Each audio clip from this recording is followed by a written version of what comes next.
భగవద్గీత 6వ అధ్యాయము ఆత్మ సంయమ యోగము. మనసు నీ శత్రువు కాదు, నువ్వు నియంత్రించకపోతేనే శత్రువు.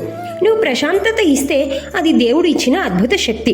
ధ్యానం అంటే కళ్ళు మూసుకోవడం కాదు, మనసు ఎక్కడికి దూసుకుపోతే అక్కడి నుంచి మళ్ళీ నీలోకి తీసుకురావడం. అదే యోగం అంటే చెల్లాచెదరైన నీ శక్తిని ఒకే బిందువుగా మార్చడం.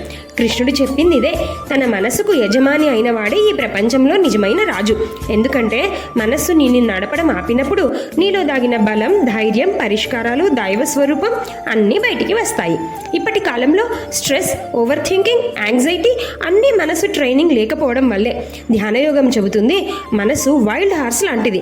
దాన్ని శిక్షించడం కాదు, నివారించాలి. రోజుకు 5 నిమిషాలు సైలెన్స్గా కూర్చొని ఒక్క శ్వాసను గమనించినా మనసు మాట వినడం మొదలు పెడుతుంది. దీన్ని అర్థం చేసుకున్న వాళ్ళకి భావోద్వేగాలు నిన్ను వదిలేస్తాయి. సమస్యలు పర్వతాల్లా కనిపించవు. దైవానుభూతి స్పాంటేనియస్గా వస్తుంది. నువ్వు ఎవరో స్పష్టంగా అర్థమవుతుంది. మనసు ఆయుధం అవుతుంది, భారం కాదు అంటున్నాడు కృష్ణుడు. జీవితంలో అన్నీ సాధించాలంటే ముందు ఒక్కదాన్ని మాత్రమే సాధించు. అదే నీ మనస్సు. అది నీ చేతుల్లోకి వస్తే కృష్ణుడు నీ హృదయంతో మాట్లాడడం మొదలు పెడతాడు. శ్రీకృష్ణార్పణమస్తు.